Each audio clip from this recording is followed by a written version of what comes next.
A 58-year-old woman with failing lungs was lying on a hospital floor, clutching an oxygen tank like it was the last breath God would ever give her. The storm had knocked out half the power grid. The ER was overflowing. No one came. Then, a 23-year-old girl collapsed 3 feet away, lips turning blue, choking on air that wouldn't come. And that dying woman did something no doctor in that building could explain. She pulled the oxygen from her own nose, crawled across that cold tile floor, and pressed it into the mouth of a complete stranger. That stranger was her daughter.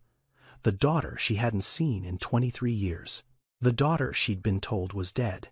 Let me rewind, because to understand what happened on that hospital floor, you need to understand the night that brought Nadine Holloway there in the first place. Winter Storm Avalon hit Atlanta on a Tuesday evening. Not the kind of winter storm Atlanta was used to. Not a dusting of ice on the overpass or a few inches of slush that shut down the schools for a day. This was a Category 3 ice storm that knocked out power to over 400,000 homes in 6 hours. Transformers blew across Fulton County like fireworks. Trees snapped under the weight of the ice and crashed through power lines, through rooftops, through windshields on I-85 during rush hour. Grady Memorial Hospital switched to backup generators at 7:14 p.m. By 8:30, those generators were already straining under the load of a building that was never designed to handle this many people at once. The emergency room was chaos. Not the organized chaos that ER doctors train for, the other kind. The kind where there are more bodies than beds, more emergencies than hands, more screaming than anyone can process. Car accident victims from the pileup on the interstate. Elderly patients pulled from apartments that had lost heat 3 hours ago. Children wheezing from the cold, the dust, the panic. A construction worker with a metal rod through his forearm. A pregnant woman in early labor who could not stop shaking. Room 4 was full. Room 5 was full. Room 6 had 2 patients in a space built for 1. The hallway became the waiting room, and the waiting room became a war zone. Nadine Holloway arrived at 9:47 p.m. Ambulance Bay 3. The paramedics wheeled her in on a gurney oxygen mask strapped to her face, portable tank hissing beside her. Her hands were gripping the side rails so hard her knuckles had gone pale. Every breath she took sounded like air being dragged through a wet paper bag. COPD exacerbation. Stage 3. The cold air had triggered a flare so severe that her oxygen saturation had dropped to 84% in her apartment before the neighbor heard her gasping through the wall and called 911. Nadine was 58 years old. She had been cleaning hotel rooms at the Marriott on Peachtree Street for 30 years. 30 years of bleach and ammonia and industrial-strength bathroom cleaner that she inhaled 8 hours a day, 5 days a week, in rooms with windows that didn't open. 30 years of breathing poison so that business travelers could sleep on fresh sheets. Her lungs had been paying the price for over a decade now, and tonight they were collecting in full. There were no beds. The triage nurse, a woman who looked like she hadn't slept in 2 days, made a quick assessment. Nadine was critical enough to need oxygen, not critical enough to bump the cardiac arrest in room 2 or the internal bleeding in room 7. She was parked on her gurney in the hallway, hooked to the portable tank, told someone would check on her soon. Soon. That word meant nothing in an ER running on fumes and prayer. Nadine lay there, alone in a hallway full of people, listening to the hum of machines, the moans of strangers, the overhead pages that never stopped. The fluorescent lights above her buzzed and flickered as the generators fought to keep up. She reached into the pocket of her jacket. It was a reflex now, something she did whenever the world got too heavy. Her fingers found the wallet. Inside the wallet, tucked behind her bus pass and her Marriott employee badge, was a photograph. Small, creased, corners softened from 23 years of being touched, held, cried over, kissed goodnight. A baby, eyes closed, tiny fist pressed against her cheek. A hospital bracelet on a wrist, so small it barely seemed real. Nadine held that photo against her chest and closed her eyes. But Nadine was not just fighting to breathe that night. She was about to come face to face with the one person she had spent 23 years searching for. in the last place she would ever expect. 23 years earlier, Nadine Holloway was not a woman with failing lungs and an empty apartment. She was 35 years old, terrified, exhausted, and holding the most beautiful thing she had ever seen. Kiana Monique Holloway, 6 pounds 11 ounces, born at 2:17 in the morning at Grady Memorial, the same hospital, the same building, a different lifetime. Nadine had done it alone, not by choice. Darnell, the baby's father, had disappeared 4 months into the pregnancy, just gone one morning. No note, no call, no forwarding address. Nadine had come home from her shift at the hotel, found his side of the closet empty, and understood. She sat on the edge of the bed for a long time. Then she got up and went to her second job because the rent was due on Friday. She worked 2 jobs right up until the contractions started. Housekeeping at the Marriott during the day, waitressing at a diner called Sweetwater's on Bankhead Highway at night. She lived in a subsidized apartment in the Herndon Homes complex. 1 bedroom, crib wedged between the dresser and the wall. Second-hand everything but clean, always clean. The birth was hard. 14 hours of labor. No epidural because the anesthesiologist was handling an emergency C-section, and Nadine's Medicaid paperwork had a coding error that took 4 hours to sort out. She delivered Kiana, gripping the bed rail with one hand and biting down on a rolled-up washcloth with the other. But when they placed that baby on her chest, Nadine felt something break open inside her. Not pain, the opposite of pain. A love so fierce, so immediate, so total that it reorganized every cell in her body around one single truth. This child was hers, and she would do anything. Anything to keep her safe. For 7 weeks, she did. She figured out how to nurse and change diapers and soothe a colicky baby on 3 hours of sleep.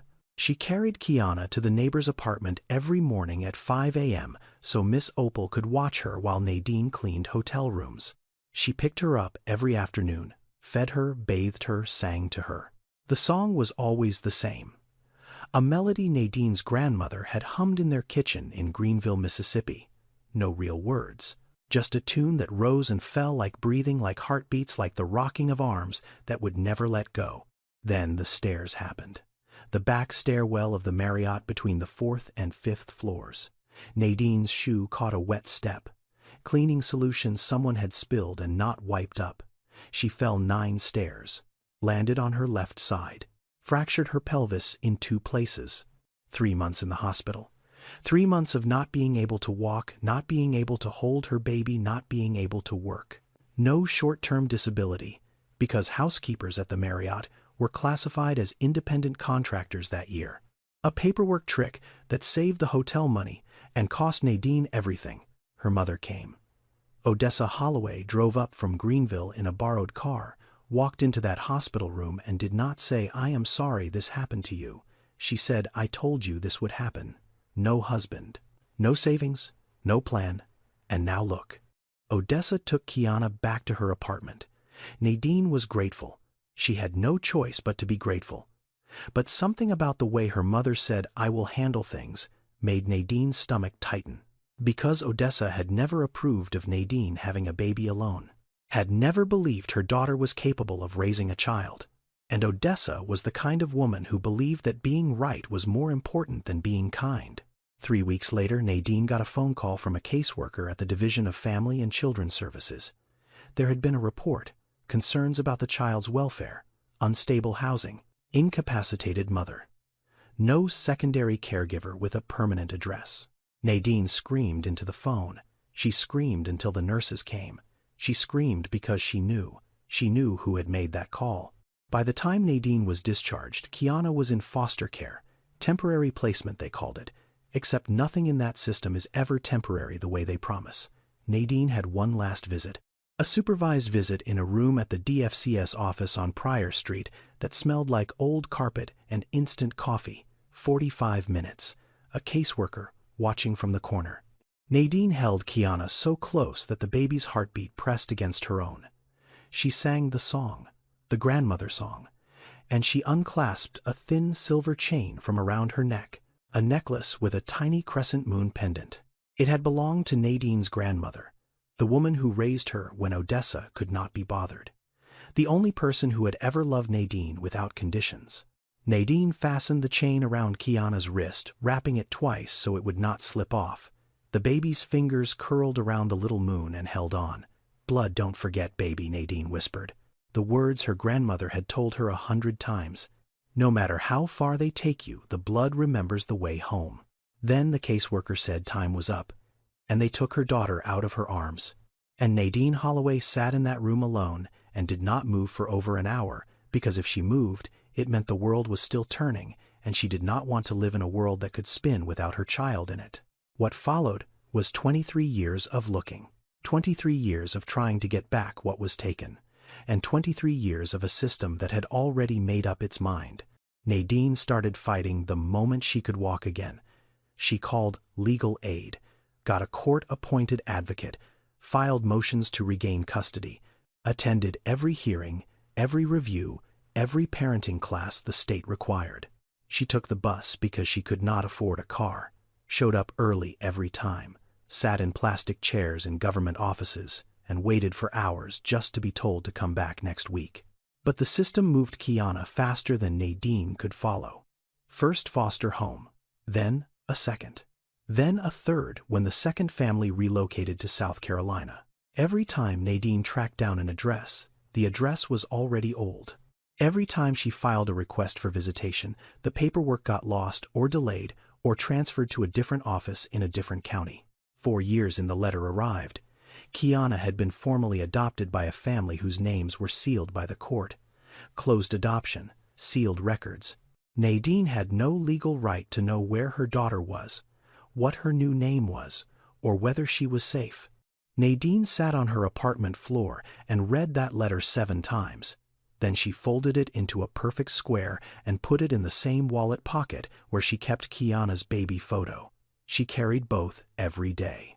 The photo of what she had, the letter of what was taken. She did not stop looking. For 8 more years, she searched. She posted on reunion websites. She wrote to the court 4 times requesting the sealed records be opened, denied every time. She contacted organizations that help families separated by the foster system. She spent money she did not have on a private investigator who took her $300 and found nothing. Then came the phone call that broke her. Kiana would have been 15. A former caseworker, a woman named Deborah Sykes, who had handled Kiana's file years ago, called Nadine on a Tuesday evening. Her voice was careful, too careful. There had been an accident. The adoptive family.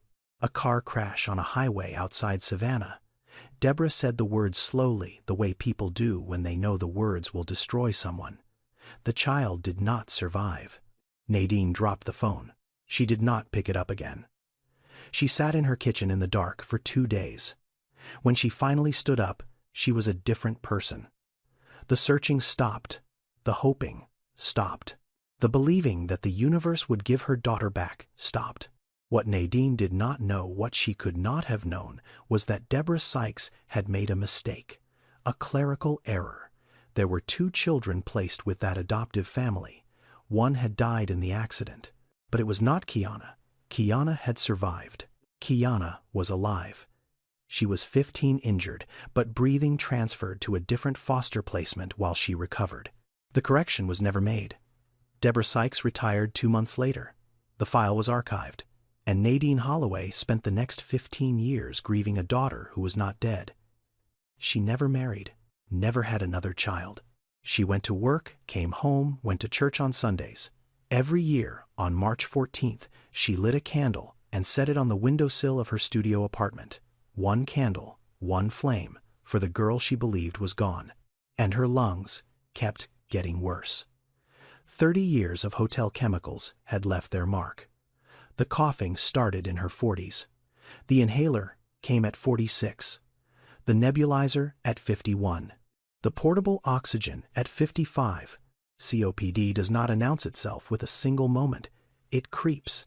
It steals breath, 1 molecule at a time, until the person you used to be cannot climb a single flight of stairs without stopping.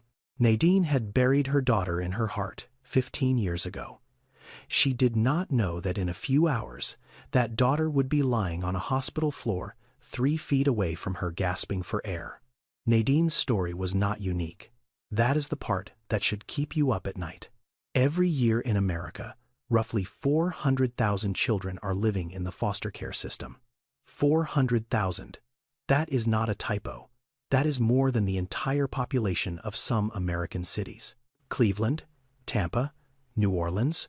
Imagine every single person in New Orleans being a child without a permanent home. Of those, 400,000, around 20,000 age out every year. That means they turn 18. They are handed their file, and they walk out the door into a world that expects them to function like adults when no one ever taught them how to be children first. No family to call on Thanksgiving. No bedroom to come home to when things fall apart. No safety net. Just a file number and a system that says good luck. Studies have shown that children who grow up in foster care experience PTSD at rates higher than combat veterans. Not similar, higher. Think about that. A child who bounced between 4 homes before the age of 10 may carry the same invisible wounds as a soldier who survived a war zone, except the soldier gets a flag and a thank you. The foster kid gets a case number. And the parents. The birth parents. The ones who lost their children not because they were monsters, but because they were poor, because they were sick, because they were unlucky enough to be broken at the wrong moment in front of the wrong person. The system was built to protect children, and it does, but it also separates families who could have stayed together if someone had offered a hand instead of a verdict. There are organizations working to change this. Groups that help reunite adult children with birth parents after sealed records are opened. Advocacy networks that fight for families before removal happens. Resources that most people never hear about because nobody tells this part of the story. We will leave some of those in the description below. Because if you or someone you love is living this, you deserve to know that doors exist even when the system pretends they do not.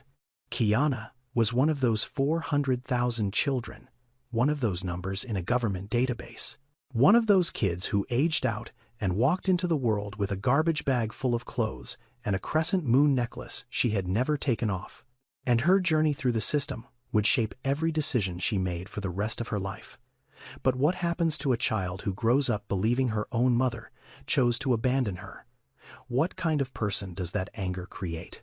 Kiana Price did not know her real last name until she was 11 years old. She found it on a document. A crumpled photocopy stuffed in the bottom of a filing cabinet in Gloria Price's home office. Kiana had been looking for tape to fix a school project. What she found instead was a folder with her name on it. Her real name, Kiana Monique Holloway. And underneath that name, a single line that would define the next 12 years of her life. Mother voluntarily relinquished parental rights. Voluntarily. That word burned itself into Kiana's brain like a brand. She read it over and over, sitting cross-legged on the floor of that office until the letters stopped looking like letters and started looking like proof. Proof that the woman who gave birth to her had made a choice, and the choice was no. Now, here is something most people do not understand about the foster care system. The phrase voluntarily relinquished does not always mean what it sounds like. In many cases, parents sign termination papers under pressure, under threat, under the weight of a system that tells them signing is their only option, that fighting will make things worse, that the best thing they can do for their child is to let go. The legal language does not capture the screaming. It does not capture the broken pelvis or the mother-in-law who made the call. It captures a signature. And a signature in the eyes of an 11-year-old girl reading her own file for the first time looks a whole lot like abandonment. Kiana never told Gloria what she found. She put the folder back, went to her room, and something hardened inside her that day. Something that had been soft and waiting and still hoping clicked shut like a lock. Before the Prices, there had been 3 other homes. The first was a couple in East Point who kept 5 foster children in a 3-bedroom house and fed them cereal for dinner. Kiana was there for 8 months. She was 3 years old.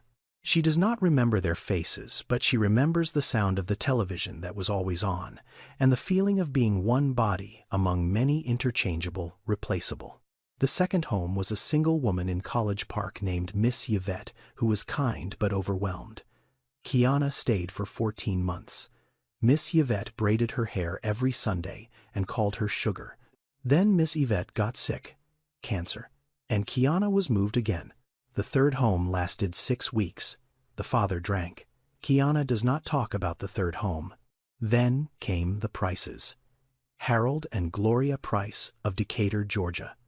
Harold was an electrician. Gloria was an office manager at a dental practice. They had no biological children. They had applied to adopt through the state, and Kiana arrived at their door when she was 6 years old, carrying a garbage bag with her clothes in it, and wearing a thin silver chain wrapped twice around her wrist with a tiny crescent moon pendant that she would not let anyone touch. The Prices adopted her officially at 7. They gave her their last name. They gave her a bedroom with lavender walls and a bookshelf and a nightlight shaped like a star. They gave her stability. What they did not give her was warmth. Gloria Price was not cruel. She was efficient. She made sure Kiana ate 3 meals a day, did her homework, went to the dentist twice a year. She signed permission slips and attended parent-teacher conferences and drove Kiana to school every morning in a car that smelled like peppermint air freshener and silence. But Gloria did not hug, did not say I love you, did not ask Kiana how she felt about anything.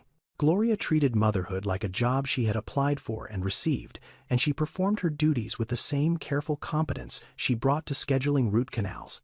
Harold was softer. He taught Kiana to ride a bike, took her fishing once at Lake Lanier. But Harold died of a heart attack when Kiana was 12, and after that, the Price household became a place of routine and quiet, and 2 people who shared a roof, but not a language for grief. Kiana's teenage years were fire. Not the kind that burns a house down, the kind that burns inside and leaves no visible mark. She fought with teachers, skipped classes, got suspended twice, talked back to Gloria with a sharpness that made the older woman flinch. But she never failed a class, never dropped below a B, because Kiana was angry, not stupid, and she understood even at 15 that her brain was the only thing the system had not managed to take from her. She graduated from Peachtree Ridge High School with a 3.2 GPA. Gloria attended the ceremony, sat in the 3rd row, clapped politely, did not cry. Kiana moved out 2 weeks later, got a studio apartment in Clarkston with a roommate she found on the internet, got a job as a certified nursing assistant at Sunrise Gardens, a nursing home on Memorial Drive. She was 18 years old, and for the first time in her life, everything she had was something she had earned herself. The CNA work was hard. 12-hour shifts, changing adult diapers, feeding people who could not feed themselves, holding the hands of people whose own children never visited. Kiana was good at it, not because she loved it, but because somewhere inside the girl who had been moved from home to home, like a piece of furniture that nobody wanted to keep, there was a fierce, stubborn need to matter to someone. Even if those someones were strangers, even if they would forget her name by morning, the contradiction never occurred to her, that she spent her days caring for people she did not know while refusing to forgive the one person she was biologically connected to. She cared for strangers with patience and gentleness and skill, and she carried her birth mother's memory like a stone in her shoe, always there, always sharp. The necklace stayed on. 23 years, and she never took it off, not in the shower, not during shifts, not when a boyfriend once told her it looked cheap and she should get something nicer. She almost hit him. She did leave him. She did not know why she kept it. She told herself it was just jewelry, just silver and a shape. But at night, when the apartment was dark and the world was quiet, her fingers would find that little crescent moon and hold it the way a child holds a blanket. Not because it made her feel safe, but because it was the only proof she had that she had once been held. One more thing about Kiana. She had asthma, had it since childhood. The kind that most days was manageable with an inhaler and common sense. Avoid cold air, avoid dust, avoid stress. Keep the rescue inhaler close. But Kiana did not have good insurance. The nursing home offered a plan, but the deductible was $700. And after rent and utilities and groceries, $700 might as well have been $7,000. Her prescription had run out 2 days ago. She had been meaning to refill it. She kept pushing it to next week.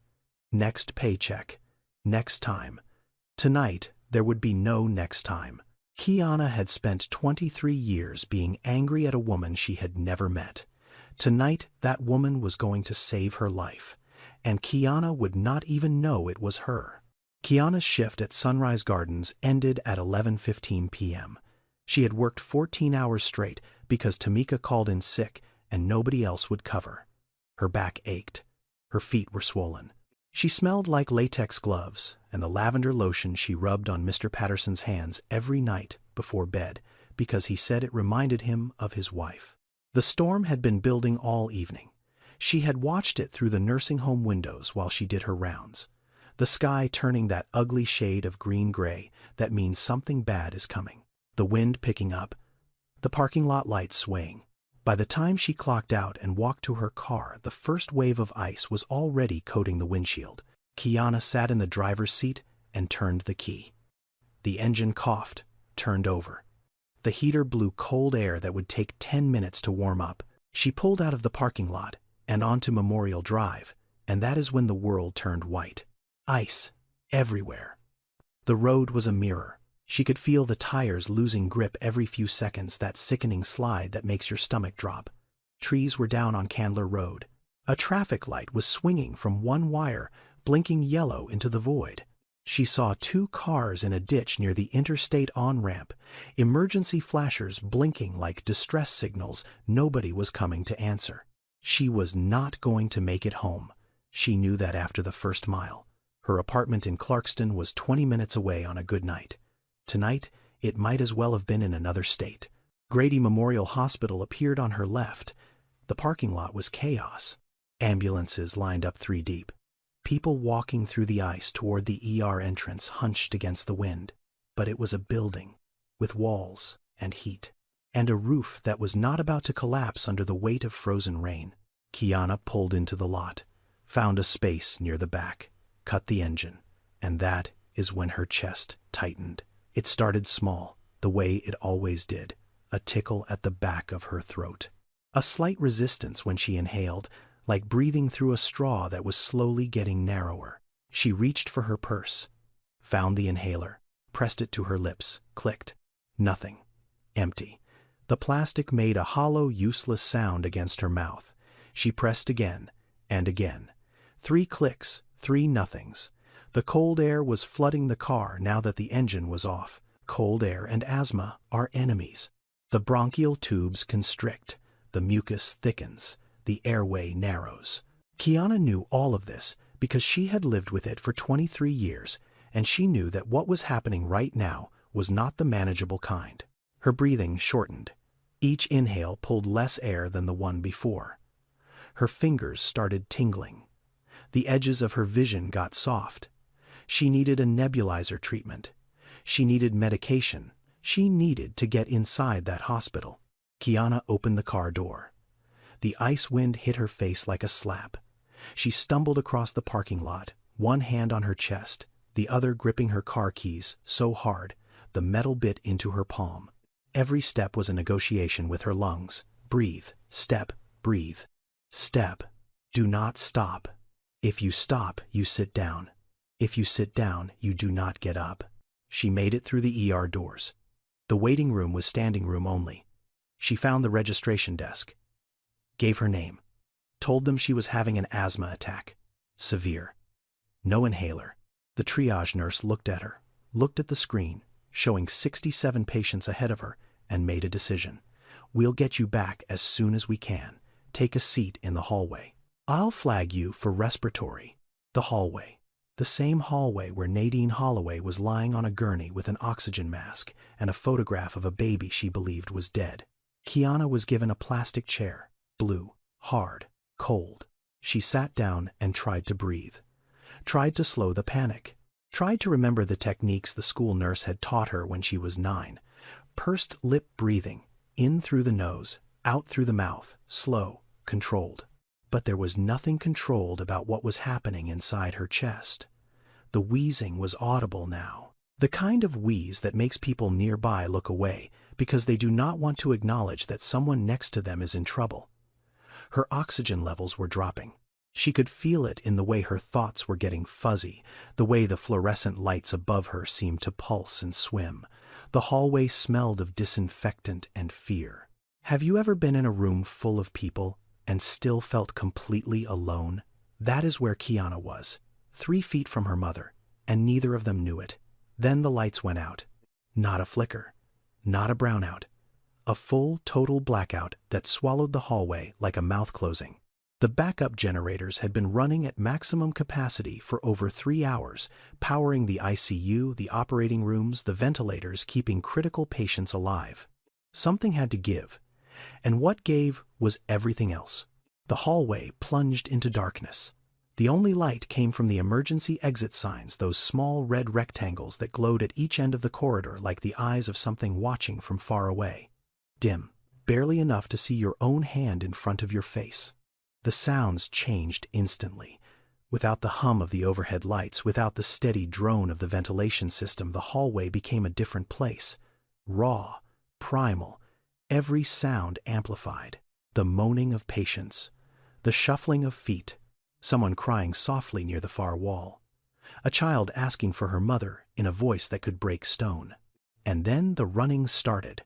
Nurses and doctors moving fast, flashlights cutting through the dark in sharp white beams, not coming toward the hallway, moving away from it, toward the ICU, toward the patients on ventilators who would die in minutes without power, toward the operating room where a surgery was still in progress. The hallway was being left behind, triaged out, not abandoned, not exactly but deprioritized in the brutal arithmetic of emergency medicine where you save the ones you can lose fastest and hope the others hold on. Nadine felt the darkness settle over her like a weight. Her oxygen tank was still working, portable, battery-operated flow regulator. It did not need the hospital's power grid, but everything else was gone. The call button clipped to her gurney was dead. The monitor that had been tracking her oxygen levels was blank. She was alone in the dark with her tank and her failing lungs, and the photograph in her pocket. Her SPO2 was at 88%. She knew the number because the last reading before the blackout had been 88, and she knew from years of living with COPD what that number meant. It meant she was surviving, but not by much. It meant the oxygen tank was doing its job, but just barely.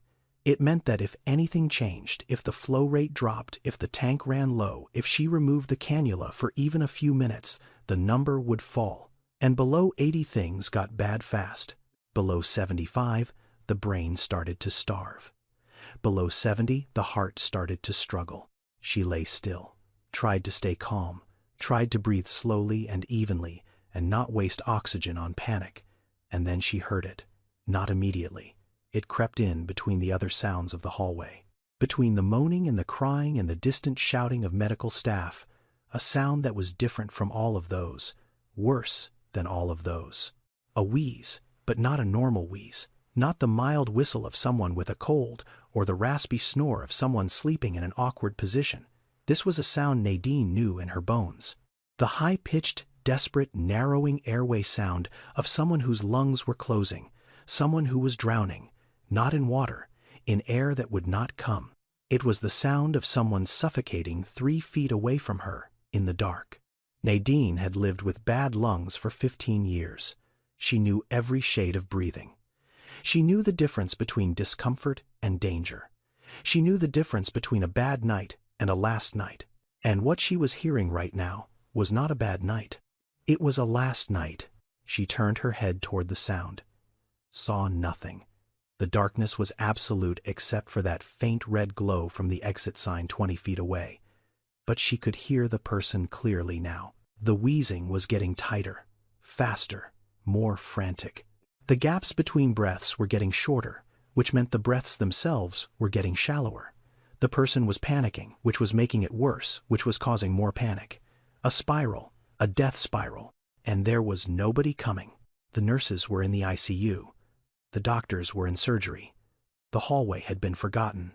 Nadine looked down at the oxygen cannula in her nose. The clear plastic tubing that ran from her nostrils to the portable tank beside her gurney. Her lifeline, her breath. The only thing standing between her and the same kind of suffocation she was hearing from the person in the dark. She thought about her life. 58 years, 30 of them cleaning hotel rooms, 23 of them grieving a daughter she believed was dead. The last 15 with lungs that worked a little less every year, stealing her future one breath at a time. She thought about what she had left: an empty apartment, a bus pass, a photograph of a baby, a candle she lit once a year for a ghost. And she thought very clearly, with the kind of calm that only comes when you have already accepted the worst possible outcome. If I am going to suffocate tonight, at least let it mean something. What Nadine did not know was that the person choking in the dark 3 feet away from her was carrying a crescent moon necklace. The same necklace Nadine had clasped around a baby's wrist 23 years ago. Nadine reached up and pulled the oxygen cannula from her nose. The effect was immediate, like stepping from a warm house into a blizzard, except the blizzard was inside her chest. The air in the hallway was thin and cold, and her damaged lungs grabbed at it like hands trying to hold water. Each breath brought less than the one before. The familiar tightness wrapped around her ribs. The familiar pressure built behind her sternum.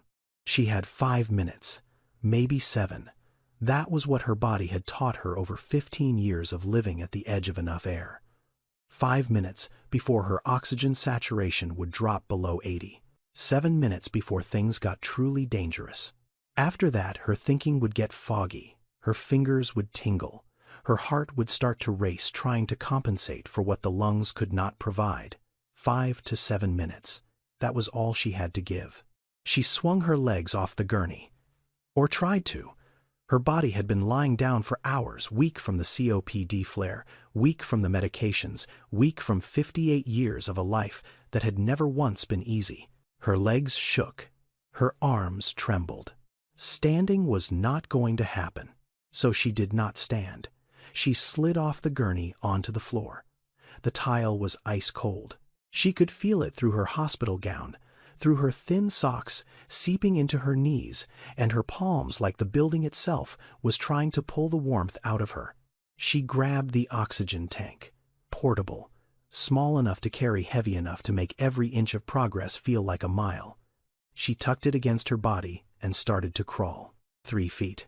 That was all. 3 feet of cold tile floor and a dark hallway in a hospital in the middle of a storm. 3 feet between a woman who was giving up her air and a stranger who needed it to survive. It should have taken seconds. It took Nadine almost 2 minutes, because every movement cost breath she did not have, because her arms were shaking and her knees were sliding on the smooth floor, and the tank kept catching on things she could not see. She followed the sound. That terrible, beautiful, desperate sound, because as long as the person was still wheezing, they were still breathing. The moment the wheezing stopped would be the moment Nadine was too late. Her hand found a shoe, then an ankle, then a leg folded awkwardly against a plastic chair. She moved her hand upward, found a shoulder. The person was slumped sideways in the chair, upper body sliding toward the floor. The skin under Nadine's palm was cold and slick with sweat. She could feel the trembling, the small, involuntary shudders of a body running out of oxygen. "I got you, baby," Nadine said into the darkness. Her voice was barely a whisper. She did not have the breath for more. "Breathe. I got you." She fumbled with the cannula, found the prongs by touch, reached up toward where she estimated the person's face would be. Her fingers found a chin, a mouth open and gasping, a nose. She guided the cannula in, positioned the prongs, turned the flow regulator on the tank to 2 liters per minute, the maximum she could give without the tubing connections coming loose. Then she found the person's hand, small, young. The fingers were cold and curled and stiff, with the kind of tension that comes from fighting to breathe for too long.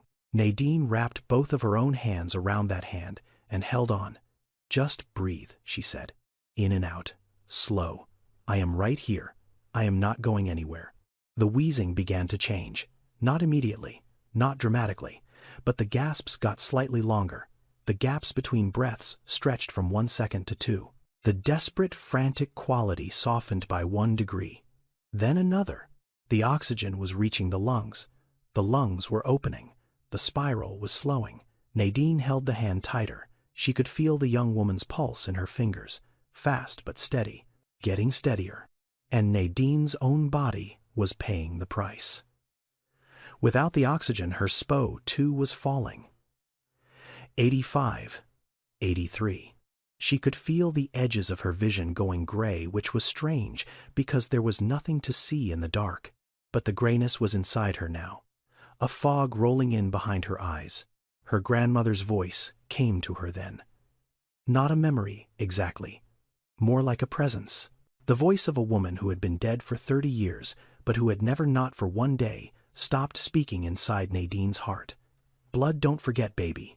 Nadine did not know why those words surfaced now. She did not know that the hand she was holding belonged to a girl she had once held in a government office on Pryor Street.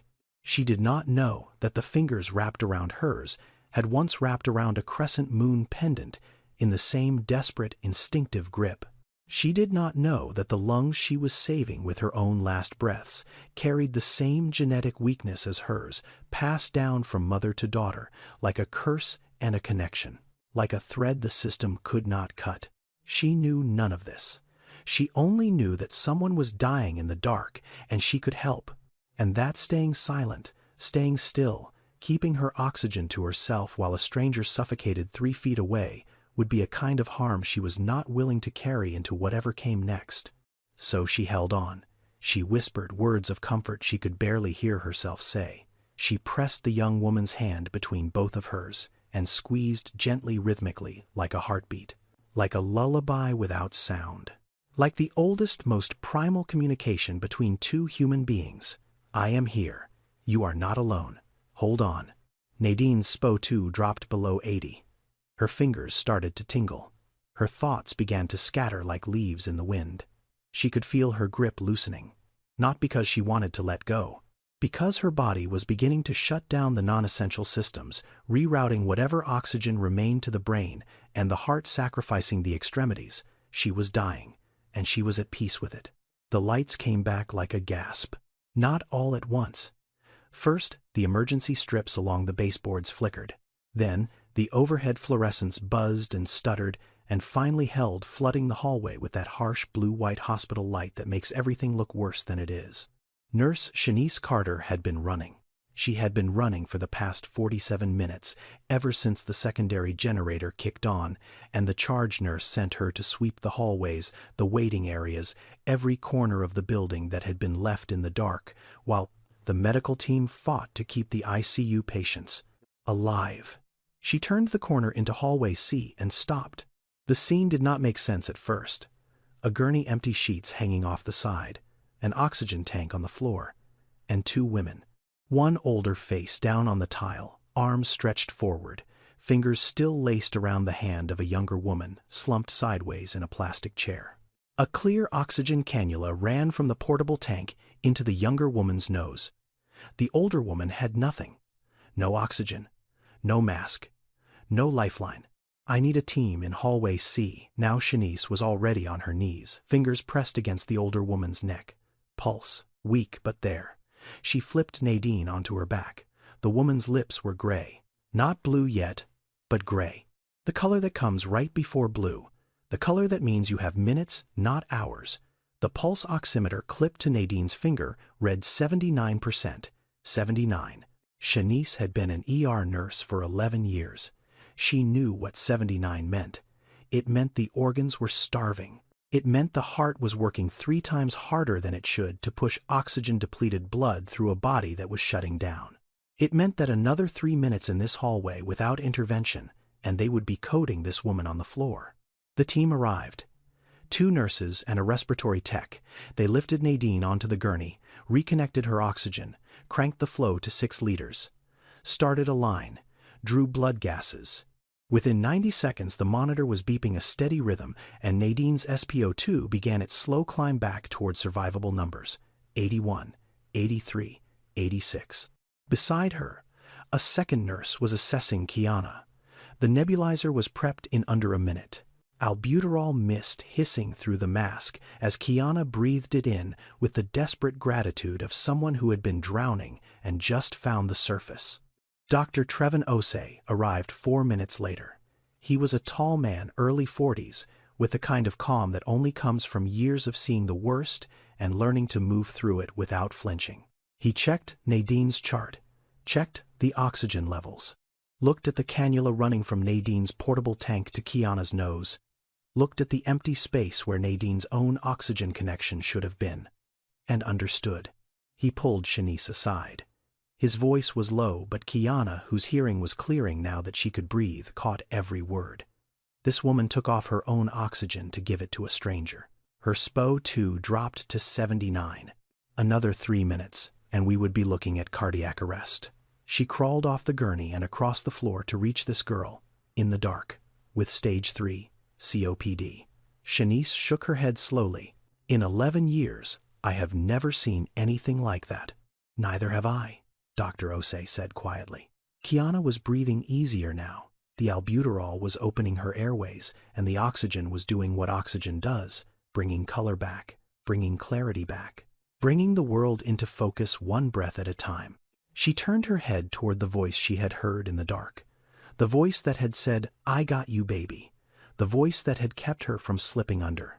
"Who gave me the oxygen?" Kiana asked. Her voice was raw, scratchy, like she had been screaming for hours, which in a way her lungs had been. Shanice pointed to the gurney across the narrow hallway. "That lady right there." She pulled the oxygen out of her own nose, crawled across the floor in the dark and put it in yours, nearly killed herself doing it.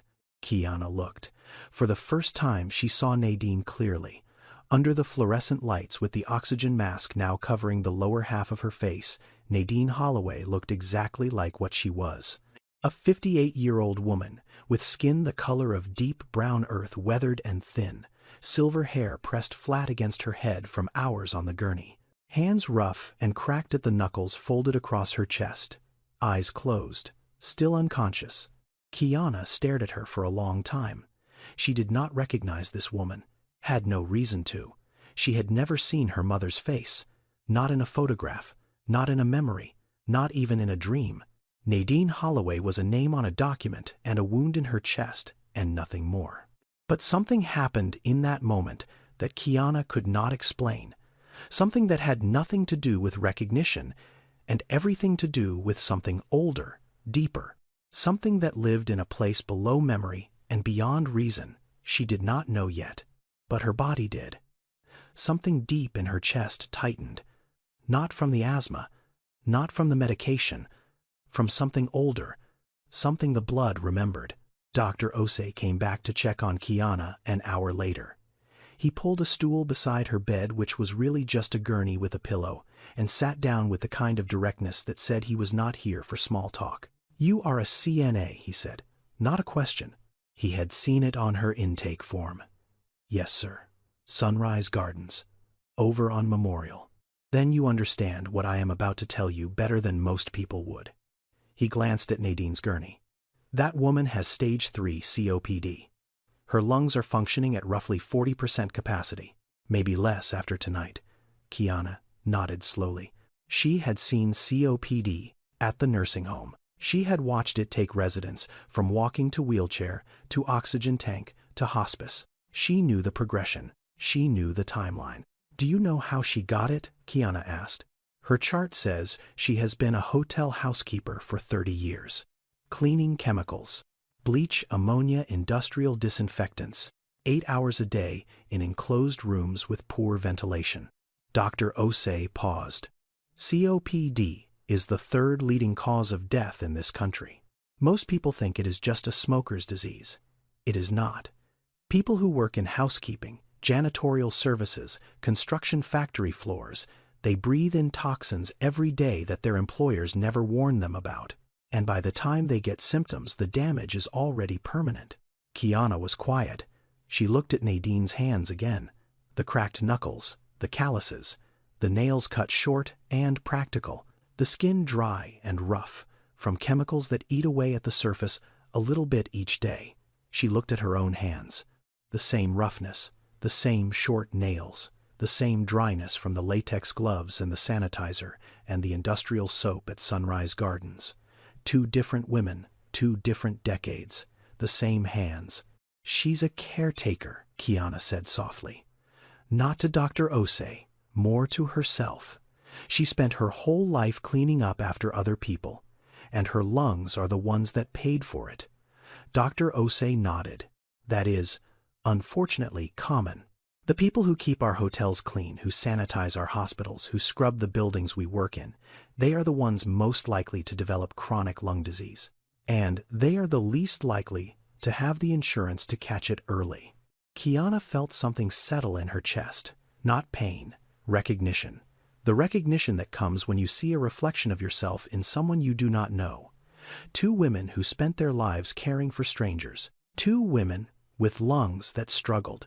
2 women with rough hands and small paychecks and the kind of stubborn pride that keeps you working when your body begs you to stop.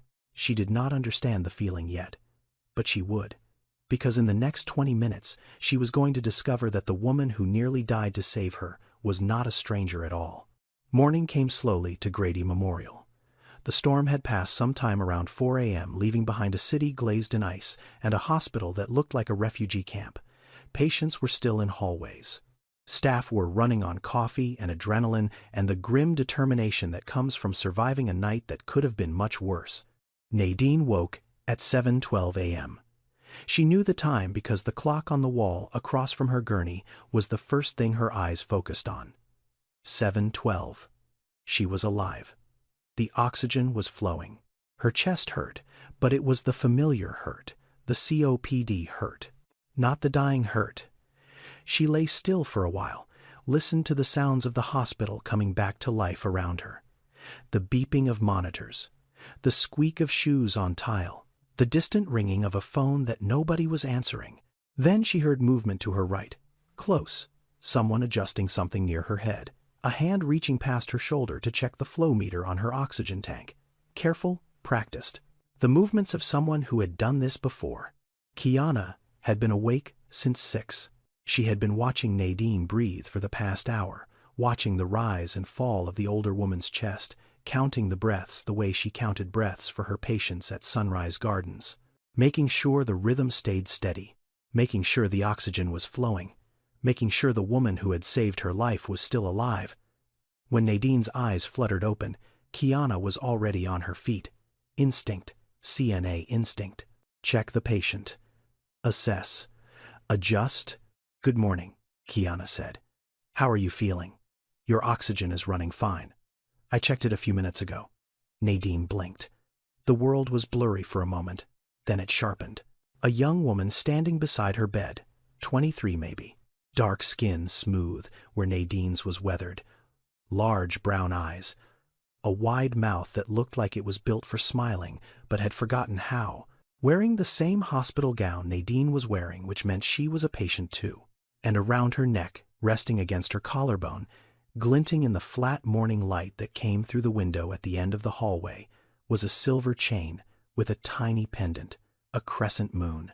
Nadine stopped breathing, not because her lungs failed, because her heart recognized something her mind had not caught up to yet. That chain, that pendant. The specific way the crescent curved the tiny scratch on the bottom edge from when Nadine's grandmother had dropped it in the kitchen sink 40 years ago.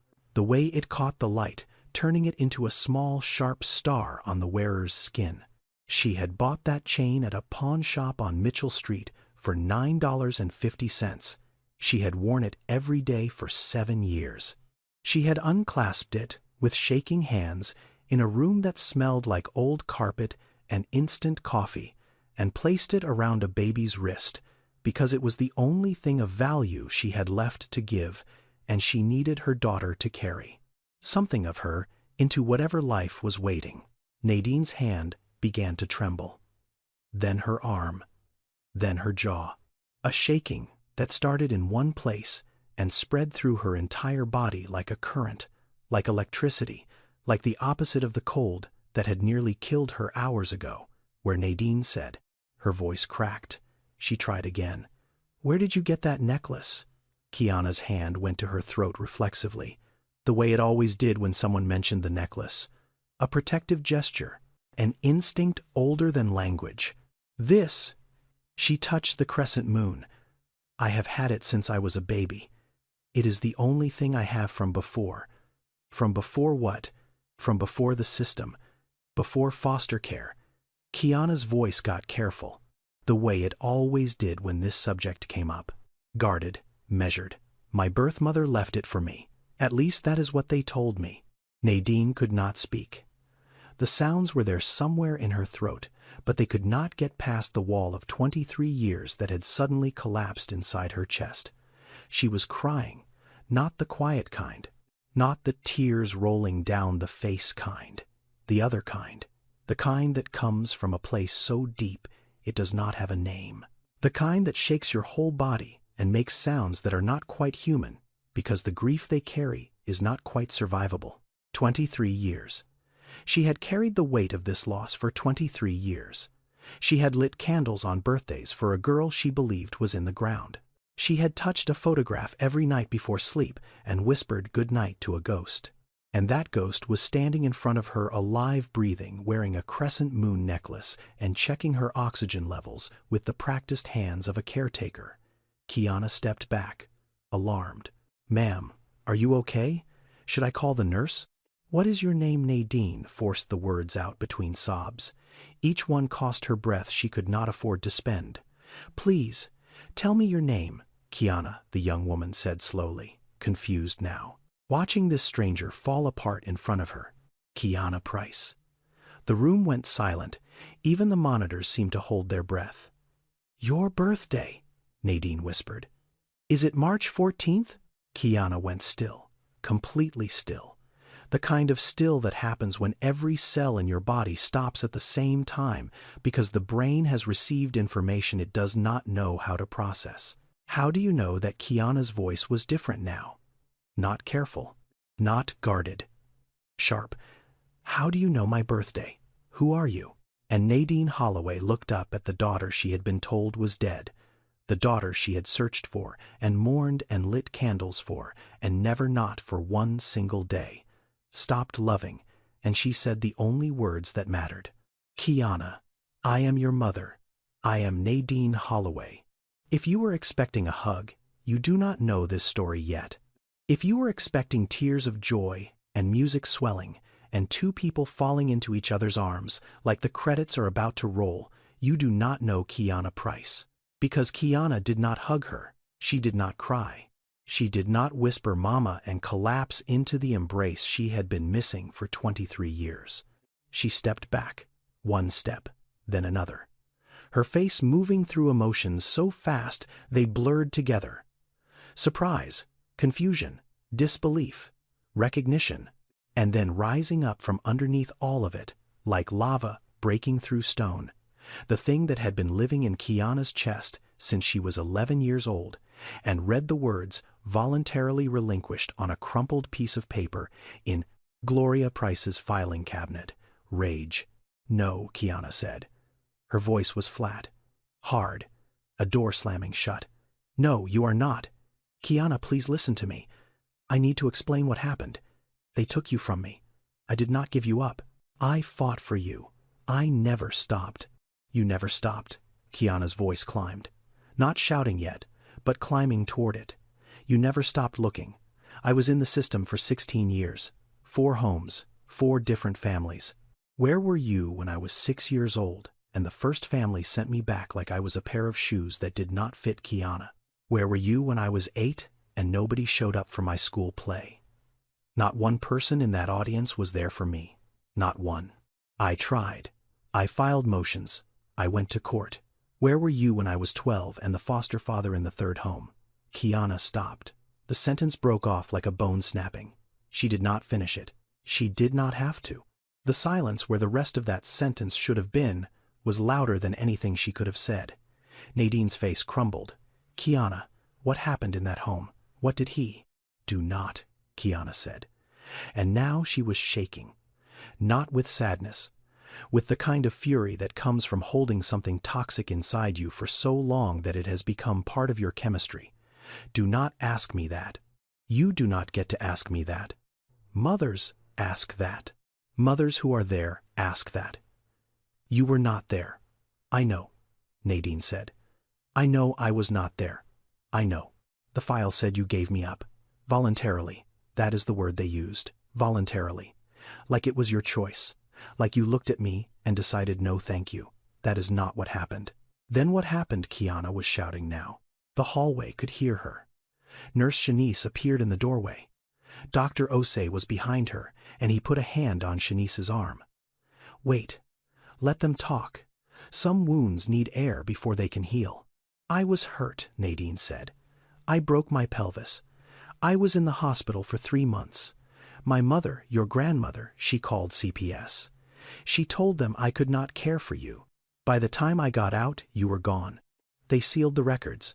I could not find you. I tried for 12 years, and then someone told me. Her voice broke. Someone told me you were dead. Dead. Something flickered across Kiana's face. Quick. Gone before she could catch it. A caseworker called me. She said the adoptive family had been in an accident. She said, you did not survive. I believed her. For 15 years I believed her. I thought you were gone. Nadine's hand reached toward Kiana. I lit a candle for you every year, every birthday. March 14th. I never forgot. Kiana stared at that outstretched hand. She did not take it. She could not. 23 years of anger do not dissolve because someone says the right words in a hospital hallway. Grief that old has roots. It does not come out with one pull. You want to be my mother now, Kiana said. Quieter now, but the quiet was worse than the shouting. When I am 23 and I do not need one anymore, where were you when I needed you? She turned and walked out of the room, through the hallway, past the nurse's station, through the double doors that led to the waiting area. She did not look back. Nadine lay in her bed, alone. The oxygen hissed steadily through the cannula. The monitor beeped. The morning light came through the window and fell across empty sheets where her daughter had been standing 30 seconds ago. The woman who had given her oxygen to save a stranger's life had just been told by that stranger that her love came 23 years too late. Kiana walked out, but she did not get far, because something she found in her jacket pocket was about to change everything she thought she knew about the mother who abandoned her. Kiana made it as far as the waiting area before her legs gave out. She dropped into a plastic chair near the vending machines, the kind of chair that exists in every hospital in America, hard, orange, designed for waiting, not for comfort. She sat there with her hands in her lap and stared at the floor and tried to make sense of a world that had just cracked open under her feet. Her hands were shaking. She shoved them into the pockets of her jacket, the jacket she had been wearing when she stumbled into the ER last night, the jacket they had draped over the back of her chair before the lights went out. Her right hand found something. Small, flat, folded, tucked into the inside pocket where she usually kept her bus pass. Except this was not her bus pass. She did not remember putting anything there. She did not remember anyone putting anything there. She pulled it out. A photograph, small, maybe 3 inches by 4, creased so many times that the paper had gone soft at the folds, almost like fabric. The edges were worn round. The colors had faded the way colors do when something has been held too many times by hands that could not let it go. A baby, newborn, eyes squeezed shut, one tiny fist pressed against a cheek. A hospital bracelet on a wrist, so small it looked like it belonged to a doll. Kiana turned the photograph over. On the back, written in blue ink that had faded to gray in handwriting that was careful and shaky at the same time, the kind of handwriting that comes from someone who is trying very hard not to cry while they write, were 3 lines. Kiana Monique Holloway. March 14, 2003. My whole heart. Kiana read those 3 lines. Then she read them again. Then she pressed the photograph against her mouth and made a sound she had never made before. Not a scream, not a cry. Something between the two. The sound of 23 years of certainty collapsing in a single moment. My whole heart. This woman, this stranger, this 58-year-old housekeeper with ruined lungs who had crawled across a hospital floor in the dark to give her oxygen to someone she did not know. She had been carrying this photograph in her wallet for 23 years. You do not carry a photograph of someone you gave up voluntarily. You do not write my whole heart on the back of a picture of someone you chose to abandon. You do not keep something for 23 years unless letting go of it would mean letting go of the last piece of yourself that still matters. Miss Price. Kiana looked up. Dr. Osei was standing in front of her. He had a folder in his hand and the expression of a man who had been doing some digging and did not like what he found. "May I sit down?" She nodded. He sat in the orange chair beside her. "I made some calls this morning," he said. "After what happened in that room, I wanted to understand the full picture. I contacted the hospital where Miss Holloway has been receiving treatment for her COPD, Southside Medical on Boulevard." Kiana said nothing. She was still holding the photograph. In 20 years of medical records at that facility, Miss Holloway has listed the same emergency contact every single time. Every ER visit, every pulmonology appointment, every admission. He paused. Kiana Holloway. No phone number, no address, just the name. Kiana closed her eyes. "I also pulled court records.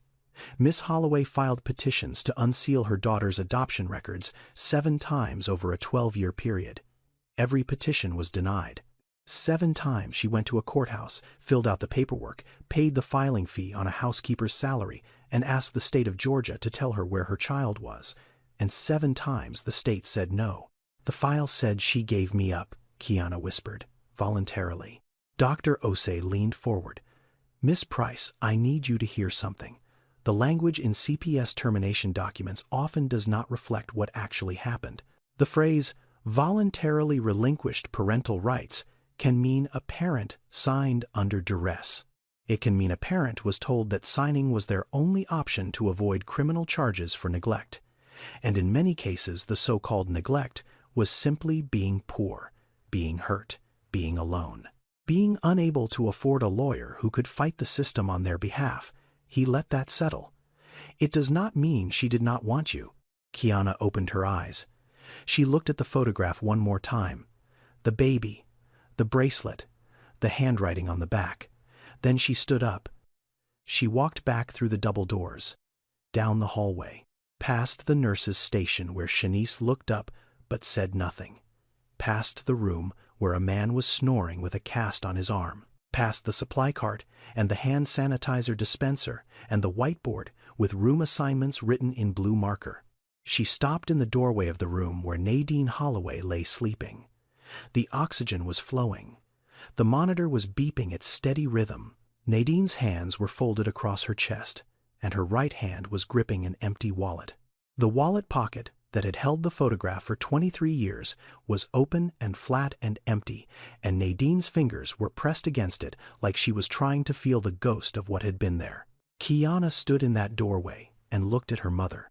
Not the mother from the file, not the mother from the word voluntarily, not the monster she had built in her mind at 11 years old and fed with anger for 12 years after.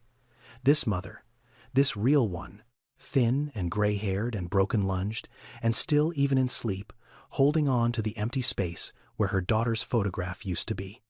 Kiana had walked into that hospital as a stranger. She was standing here now as a daughter. She pulled the chair to the side of the bed. She sat down. She placed the photograph on the small table between them face up so it would be the first thing Nadine saw when she opened her eyes. Then she waited. It took 11 minutes. Nadine's eyes opened slowly the way they do when the body has been through trauma and the brain is not sure whether waking up is safe. She blinked, focused, saw the ceiling, saw the oxygen tubing, saw the chair, saw Kiana, saw the photograph. Nadine's hand flew to the table. Her fingers found the picture, found the soft worn edges, found the proof that this was real and not a dream, and not the morphine, and not the last fantasy of a dying woman on a hospital floor. She looked at Kiana. She did not speak. She was afraid that speaking would break whatever fragile thing was happening in this room. Kiana spoke first. "Tell me everything, from the beginning. Do not leave anything out." And Nadine told her, slowly, between coughs that shook her whole body and breaths that came harder than they should. She told her about the Marriott and the 2 jobs and the apartment in Herndon Homes, with the crib wedged between the dresser and the wall.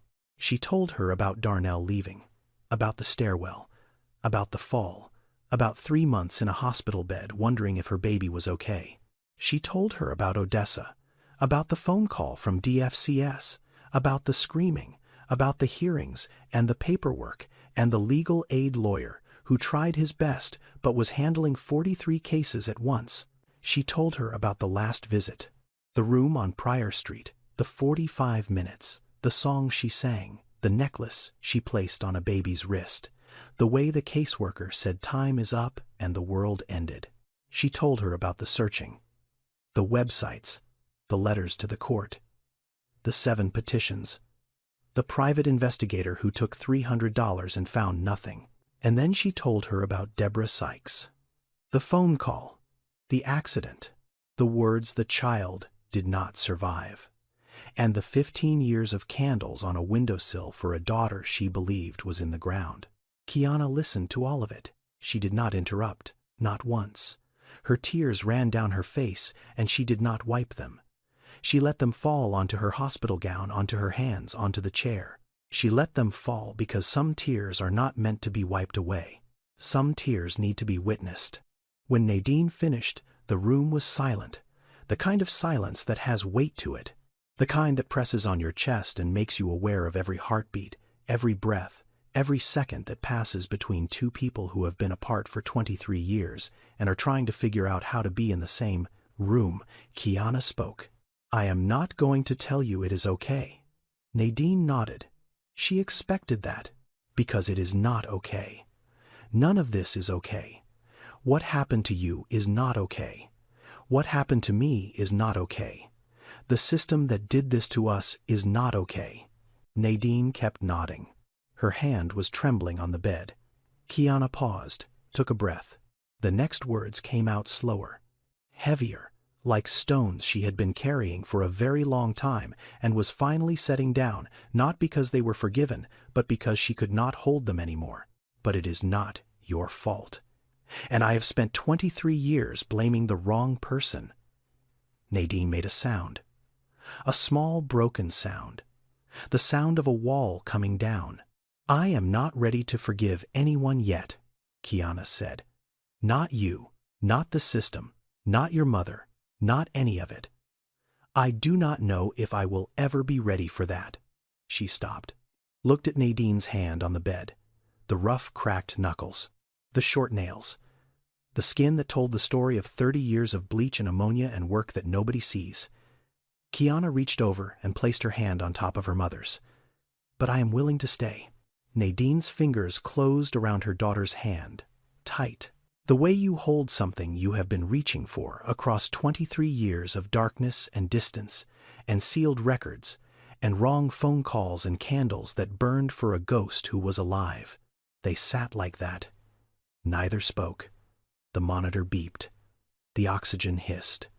The morning light moved across the floor in a slow golden line. Then Nadine whispered, barely audible, more breath than voice. "My grandmother used to say something. She used to say, 'Blood don't forget.' No matter how far they take your child, the blood remembers the way home." Kiana looked at her mother's face, at the tears still drying on the weathered cheeks, at the oxygen cannula, at the eyes that were looking at her like she was the sunrise after the longest night in history. "Maybe she was right," Kiana said. Neither of them let go. The story of what happened in Hallway C during the blackout spread through Grady Memorial the way stories spread in hospitals. Quietly at first, nurse to nurse, then louder, resident to attending, attending to administrator. By noon on Wednesday there was not a person on staff who had not heard some version of it. Shanice told it best. She was in the break room standing by the coffee machine with a cup she had not touched, talking to 2 nurses from the day shift who had asked her what happened. In 11 years of ER nursing, Shanice said, "I have seen people fight. I have seen people scream at us. I have seen people threaten lawsuits because the wait was too long. I have seen family members demand things that are medically impossible and then blame us when God says no." She paused. "But I have never, not once, seen someone pull the oxygen out of their own nose and give it to a stranger. She was at 79% when I found her. Her lips were gray. She was 3 minutes from coding on that floor. And she was holding that girl's hand like nothing else in the world mattered. Dr. Osei heard the story differently. He heard it the way a doctor hears things, through the lens of what could have been, what should have been caught, what the system failed to do. He found Shanice after her shift. I keep thinking about what she said, about the foster care, about the sealed records, about the caseworker who told her the child was dead. That is not a medical problem, Dr. Osei. No, he said, it is not, and that is exactly the problem. He was quiet for a moment. We spend so much time in medicine trying to fix the body, blood pressure, oxygen levels, lung capacity, numbers on a screen. But sometimes what is broken is not the lungs or the heart, it is the space between people, and no machine in this hospital can fix that. He ordered Nadine and Kiana to be placed in the same room. Not standard protocol. The charge nurse raised an eyebrow. Dr. Osei raised one back. These two women almost died in the same hallway last night. One of them is the other one's mother. They have not seen each other in 23 years. I am not separating them to make the room assignments cleaner. Put them together. They were put together. Room 9. 2 beds. 1 window. A view of the parking lot, which was still covered in melting ice. Then, Dr. Osei did one more thing. He called the hospital's social work department, not to report a problem, to request a resource. A social worker named Denise Cartwright came to room 9 that afternoon. She was not there to investigate. She was not there to fill out forms that would separate anyone from anyone else. She was there because Dr. Osei told her that 2 women in his care needed help finding their way back to each other after the system had spent 23 years keeping them apart. Denise brought information. Organizations that specialize in reuniting families separated by the foster care system. Legal resources for unsealing adoption records, which is now possible in a growing number of states. Therapists who specialize in reunion trauma because finding someone you lost is not the end of the pain.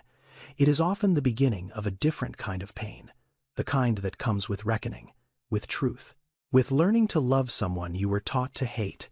She left her card on the table between the 2 beds, next to the photograph of a baby that said, "My whole heart." But Nadine's story was not over yet. Her lungs were failing. The COPD was not going to reverse itself because her daughter came back. And the decision Kiana was about to make would determine whether their reunion lasted days or years. Kiana walked out the front entrance of Grady Memorial and stopped. The storm was gone. The sky was that pale washed-out blue that comes after something terrible has passed through and left the world looking brand new and bruised at the same time. Ice was melting off the trees in the parking lot. Water dripped from the awning above the entrance in a steady rhythm that sounded almost like music. She sat down on a metal bench near the ambulance bay. The bench was cold and wet, and she did not care. She needed air, real air, not hospital air, not oxygen tank air, not the recycled air of a room where 23 years of grief had just been unpacked in an hour. She pulled out her phone, scrolled to a name she had not called in months. Gloria Price. She pressed the green button before she could talk herself out of it. 3 rings. 4. Then the voice. Careful. Measured. The same voice that had told Kiana to eat her vegetables and finish her homework for 16 years without ever once saying, "I love you." Kiana, it has been a while. I know, Mrs. Price. I am sorry to call so early.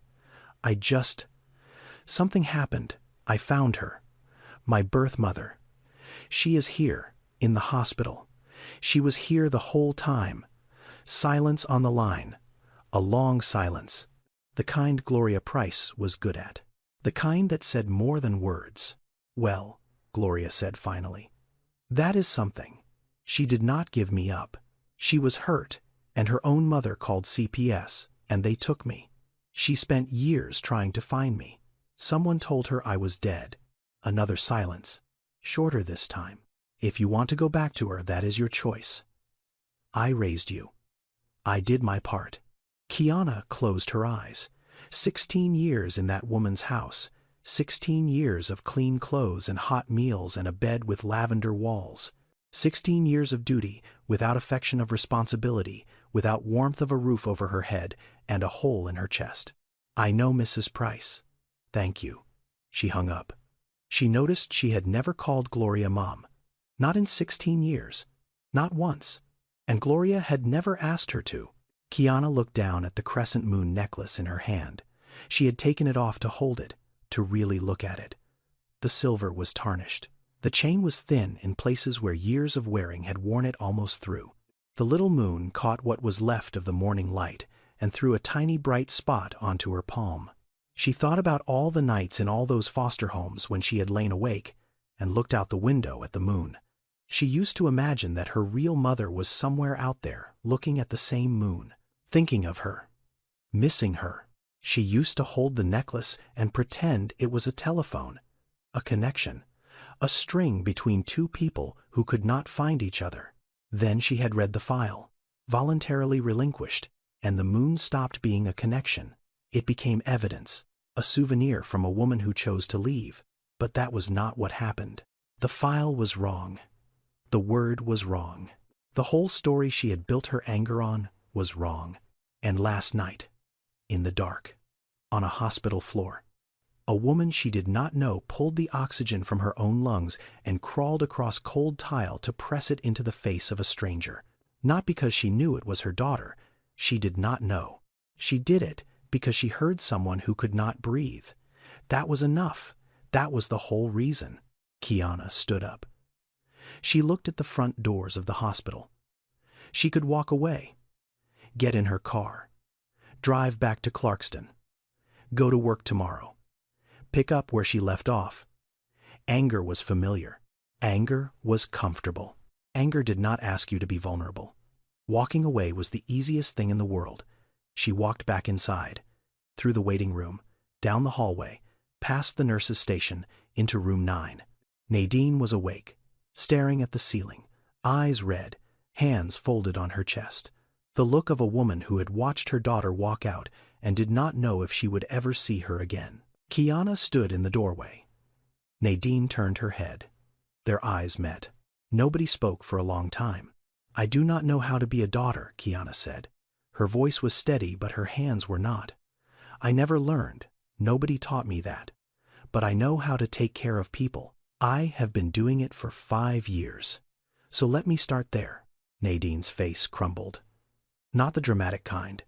The quiet kind. The kind where the tears just come and you do not try to stop them because stopping them would take strength you no longer have. Kiana pulled the chair to the bedside. She sat down. She reached over and checked the oxygen cannula, adjusted the flow meter, 2 liters per minute. She straightened the tubing where it had gotten kinked near the pillow. Then she took Nadine's pulse the way she took pulses at Sunrise Gardens, 2 fingers on the wrist, counting, professional, practiced. Her hands were shaking the whole time. For the first time in 23 years, Nadine was being taken care of by her own daughter. And for the first time in 23 years, Kiana was taking care of someone who actually belonged to her. 6 months later, Nadine Holloway's studio apartment on the south side of Atlanta looked almost the same as it had for the past decade. Same faded couch, same kitchen table with the wobbly leg, same oxygen concentrator humming in the corner like a mechanical heartbeat that never stopped. But there was one thing that had not been there before. A pair of white sneakers by the front door, size 7, the kind with the thick soles that nurses and CNAs wear because they spend 12 hours on their feet. They showed up 3 times a week, usually around 8 p.m., after the evening shift at Sunrise Gardens. Kiana came on Tuesdays, Thursdays, and Saturdays. She brought groceries on Tuesdays, checked Nadine's medications on Thursdays. Saturdays were the hard days. Saturdays were for talking. The relationship was not easy. It was not a movie. There were no violins. There was no moment where everything clicked into place and the credits rolled. Some visits were good. Kiana would cook something simple. Nadine would sit at the table and watch her daughter move through the kitchen and feel something so enormous in her chest that she had to look away or it would swallow her. They would eat. They would talk about small things. Work, weather, the leak in the bathroom ceiling that the landlord still had not fixed. Some visits were not good. Some visits Kiana sat in the car for 15 minutes before she could make herself walk up the stairs. Some visits the old anger rose up like a tide, and she would go quiet for the entire evening, unable to speak without saying something she would regret. Some visits Nadine cried so hard from guilt that Kiana had to hold her and whisper "breathe" the way Nadine had whispered it on a hospital floor in the dark. But they came back. Every time. That was the thing. No matter how hard the visit, no matter how thick the silence or how sharp the memory, they came back. Kiana had enrolled at Atlanta Technical College. Respiratory therapy program. 2 years. She told Nadine about it on a Thursday, standing in the kitchen stirring a pot of soup that was boiling too fast. "I watched you fight for every breath," Kiana said. She did not look up from the pot. "I watched those nurses keep you alive. I watched, Dr. Osei, explain what was happening to your lungs like it was just another chart, just another patient, just another Tuesday. But it was not just another Tuesday. It was my mother. And I want to be the person who does that for someone else's mother." Nadine did not say anything for a long time. Then she said, "Your grandmother would have liked that." "Which one?" "The one you never met, my grandmother. The one who gave me the necklace." Nadine had started writing. A journal. Not for herself, for Kiana. She wrote 1 page every day in a composition notebook she bought at the dollar store. Each page covered 1 day of the 23 years they had been apart. What she did, what she felt, what she tried, what failed, the court filings, the websites, the letters, the candles. "So you will know," Nadine told Kiana when she showed her the first notebook already half full. "Even if I am gone someday, even if these lungs finally give out, you will know that there was never a single day I did not think of you. Not one." On a Saturday evening in October, Nadine and Kiana sat on the small balcony of the studio apartment. It was barely a balcony, more of a concrete ledge with a railing and 2 plastic chairs. But it faced west, and you could see the sky. Nadine breathed through her oxygen cannula. The concentrator hummed inside. Kiana sat beside her legs, pulled up the crescent moon necklace resting in her open palm.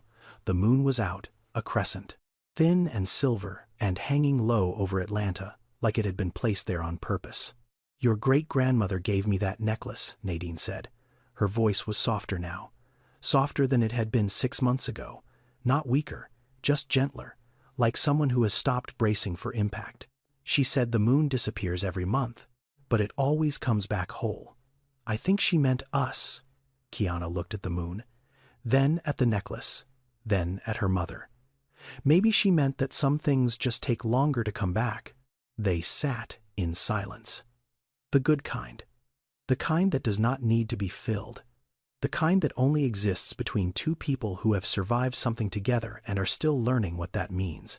Somewhere in the quiet, Nadine whispered the words one last time. Not to Kiana, not to the moon, to the grandmother who had been right all along. Blood don't forget. The blood remembers the way home. Thank you for following Nadine and Kiana's story all the way to the end.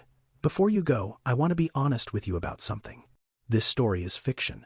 Nadine and Kiana are not real people, but the issues their story touches are very real. The foster care system in America separates thousands of families every year, and many of those separations happen not because parents are dangerous, but because they are poor, sick, or alone at the wrong moment. COPD kills over 150,000 Americans annually, and the people most at risk are often the ones doing the invisible work, cleaning hotel rooms, scrubbing floors, breathing chemicals, so the rest of us can sleep in clean sheets.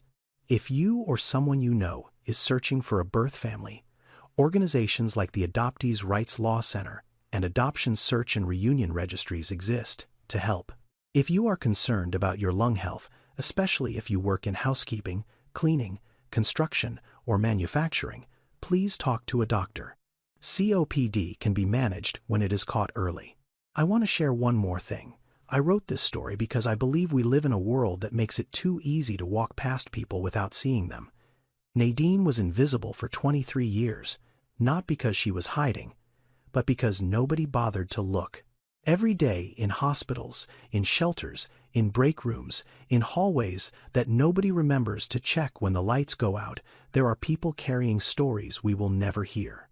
Unless we ask, unless we listen, unless we stop long enough to see the person standing right next to us. If this story made you think about someone you have lost touch with, a parent, a child, a sibling, an old friend, maybe today is the day you reach out. Maybe today is the day you make the call, or send the letter, or knock on the door you have been avoiding. If this story moved you, if it made you feel something, if it made you think differently about the people we overlook, please subscribe to this channel and share this video with someone who needs to hear it. And leave a comment telling me this. Have you ever found someone you thought you had lost forever? Or is there someone you are still looking for? I want to hear your story. Until next time, take care of the people next to you, even the ones you do not recognize yet. They might be closer than you think.